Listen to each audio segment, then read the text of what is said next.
Alrighty guys, welcome back to another Axiom Aviation short. Today we're going to be talking about spins. So let's jump right into it here.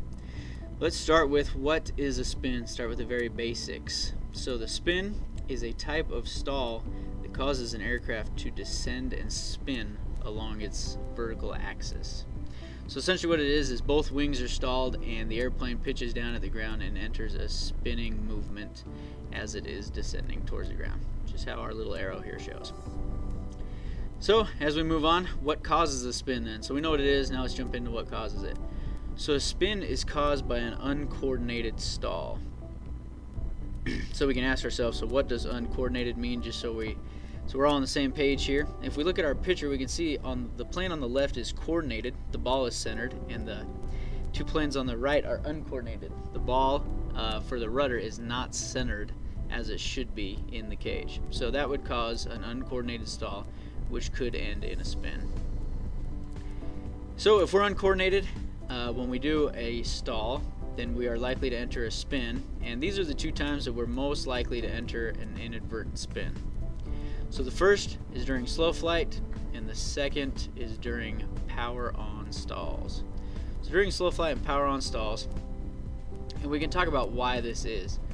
So typically during slow flight and power on stalls, the airplane is going to be pitched into a very high nose up attitude while we're doing both these maneuvers, and we have a lot of power input. So since the airplane's nose is so high and we have a lot of power in the maneuver, it calls for a lot of rudder input. So a lot of times students won't put enough input, or they'll put in way too much rudder, making the airplane uncoordinated. So it's really pretty simple.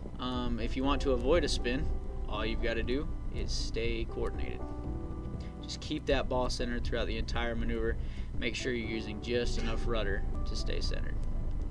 So let's talk about what happens if we don't stay coordinated. If we let that rudder ball get outside of the cage while we're doing a stall, what will happen, or how we can recover from a spin, is we'll use the acronym PAIR.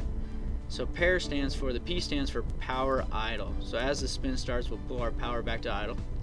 The A stands for ailerons neutral. We'll make sure that we're not banked one way or the other. We'll bring our ailerons to neutral. And for the R, it's opposite rudder. So if we're spinning to the right, we're going to use full left rudder to stop the spin. And then E is elevator forward and then back. Elevator forward first to break the stall, because the airplane will still be in a stalled condition. And then we'll smoothly pull the elevator back to pull out of that stall nice and smooth. And after we're able to pull out of the stall or the spin nice and smooth, we'll be able to return to normal flight.